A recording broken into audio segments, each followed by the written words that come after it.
Tell me you took AP Environmental Science without telling me you took AP Environmental Science. I'll go first.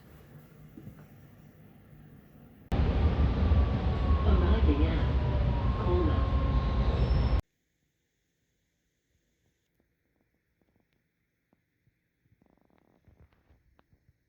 My favorite thing about taking AP Environmental Science is that we learned about things that are actually going on in the world, and we learned how each one of us can help make a difference in our own communities.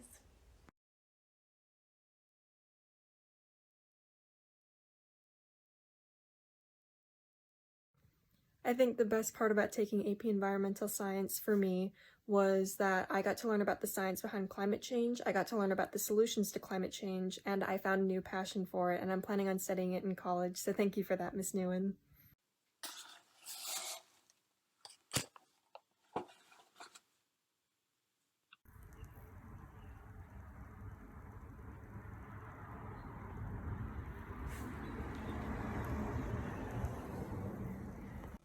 Since taking this class, I've been a lot more aware of how much plastic I use and different risks associated with different things like different kinds of farming practices used to create food, and also different kinds of pollutants that I wouldn't have known about if I didn't learn about it in this class. Hi everyone, I'm Miss Nguyen, she, her pronouns, and I teach a class called AP Environmental Science, or as I like to call it, Why Humans Suck, Why We're Messing Up the Planet, but also How Can We Help It? So for this class, you'll need at least 2 semesters of a high school science and also algebra in order to take it. However, once you've gotten past that and you decide to take the class, which I hope you do, you learn a lot of stuff that's pretty relevant to your everyday life, as you saw in those videos from my students. So, what are some of the things that we learn about in the class, and what do we do in the class? Check out the rest of the video to find out.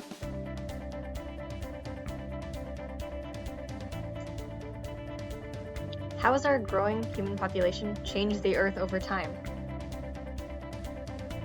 What is the difference between industrial and sustainable agriculture? Why is Smokey the Bear partially to blame for how intense our California wildfires are now? What categories make up most of the waste that ends up in landfills? How much of what can be recycled actually gets recycled, and why is it important to recycle? How does pollution disproportionately affect populations of color? How are different biomes, like this, changing as a result of climate change? And why is this and this a better alternative energy to our current sources, fossil fuels?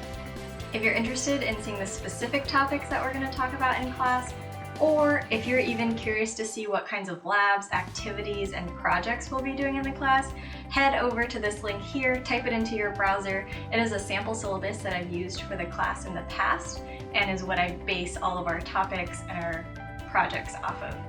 Well, that being said, those are all the topics that we talk about, but what do we actually do in the class day to day, right?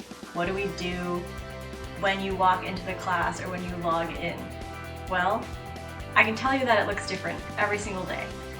Depending on the different types of topics that we have, we might be doing more interactive things, we might be doing more reading, more lectures, etc. But don't take my word for it.